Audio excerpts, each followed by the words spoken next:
যেদিনে কোনো কিছু রান্না করতে ইচ্ছা হবে না বা খুবই কম সময়ে ঝটপট কোনো কিছু রান্না করে নিতে হবে, সেই সময়ে কোনো কিছু না ভেবে এই ডালটি রান্না করে নিন। এই ডাল হলে আর কোনো কিছুই লাগবে না। ডাল রান্নার জন্য মসুর ডাল নিয়েছি, তারপরে মরিচ, পেঁয়াজ এবং রসুন নিয়েছি লবণ, হলুদ, ধনিয়া গুঁড়া, আস্ত জিরা আর দিয়ে দিচ্ছি পরিমাণ মতো তেল। তেল দেওয়ার পরে ভালো করে হাত দিয়ে মেখে নিচ্ছি।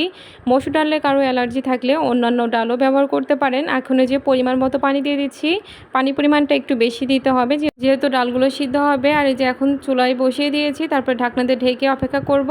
এই যে ডালটা কিন্তু অলরেডি ফুটে ওঠা শুরু করে দিয়েছে। এখন লো হিটে ডালগুলো সিদ্ধ হওয়া পর্যন্ত জাল করে নিব। আর এই যে কিছুক্ষণ জাল করার পরে ডালগুলো যখন মোটামুটি প্রায় 90% সিদ্ধ হয়ে যাবে, সে পর্যায়ের মধ্যে দিয়ে দিব টমেটো কুচি। অল্প কিছু টমেটো কুচি দিয়ে দিয়েছি, চাইলে কিন্তু অন্যান্য আমড়া বা আম যে কোনো কিছু দিয়ে দিতে পারেন। এখন ঢাকনাতে ঢেকে সম্পূর্ণ সিদ্ধ হওয়া পর্যন্ত অপেক্ষা করব। আর এই যে ডালগুলো কিন্তু একদম পারফেক্টলি সিদ্ধ হয়ে গিয়েছে। আর এই সবশেষে